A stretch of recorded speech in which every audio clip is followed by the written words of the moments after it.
One more topic on nomenclature is going to be acids.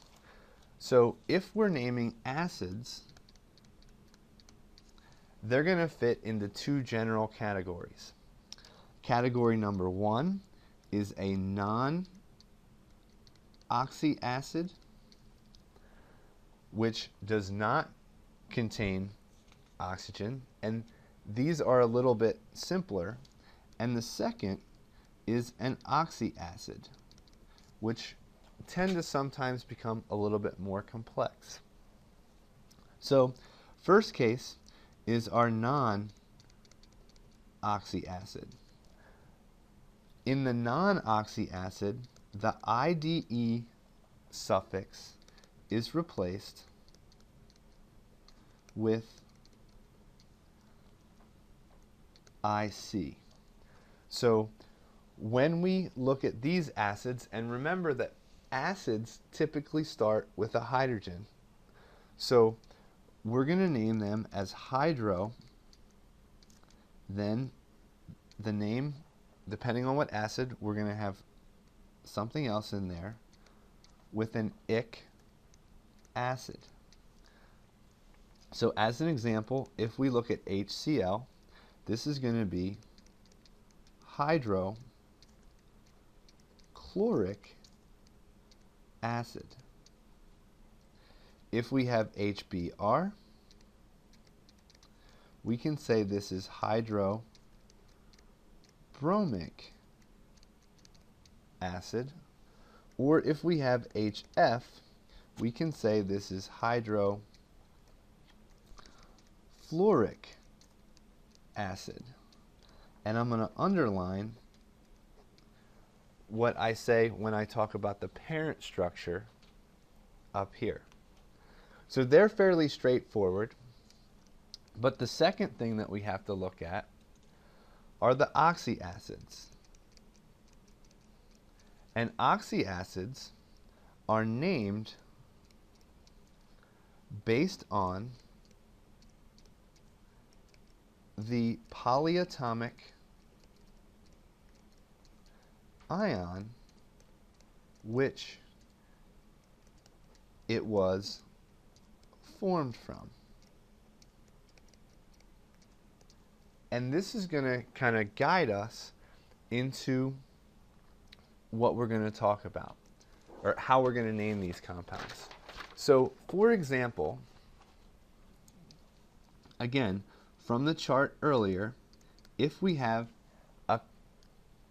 an ion that ends in an 8, we're going to replace that with an ic, an IC, then list a space, and then the acid.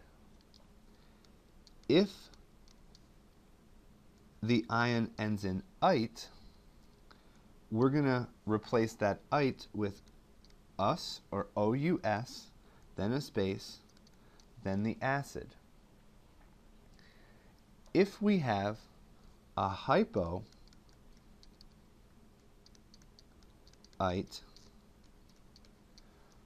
we're going to replace that with hypo, then the parent name, then us acid. Then if we have a per 8,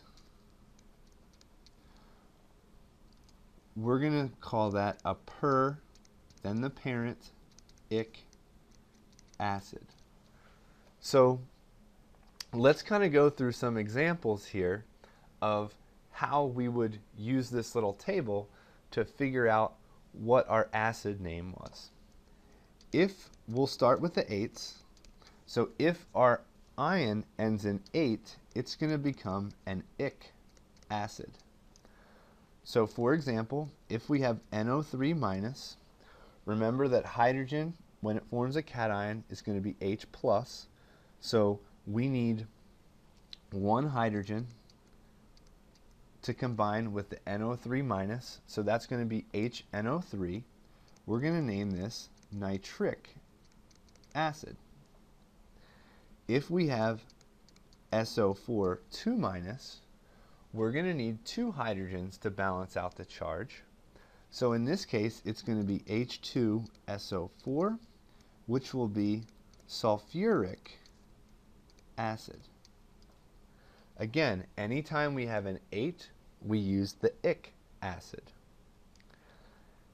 If we have an ITE ending for our ion, we're going to have an us acid. For example, if we have NO2-, our acid is going to be HNO2, and we're going to name this nitrous acid.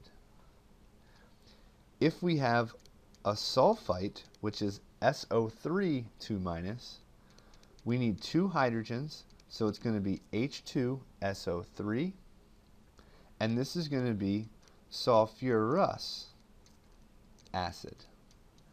So the difference between nitric and nitrous acid is how many oxygens you have, as well as the difference between sulfuric and sulfurous acid. It's also the number of oxygens that you have.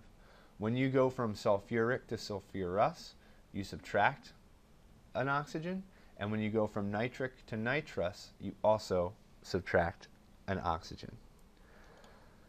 In the cases where we have the per and the hypo, these are retained.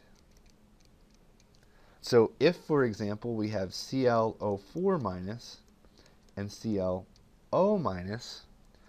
our HClO4 is going to be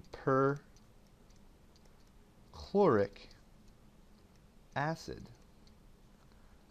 And for HClO, we're going to have hypochlorous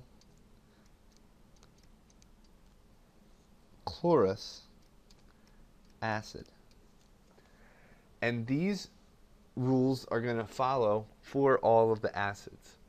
So make sure you go back to the textbook and read over this section of nomenclature. And the best way to learn this nomenclature is to first memorize all your ions, then go through and do as many examples as you can based on this content.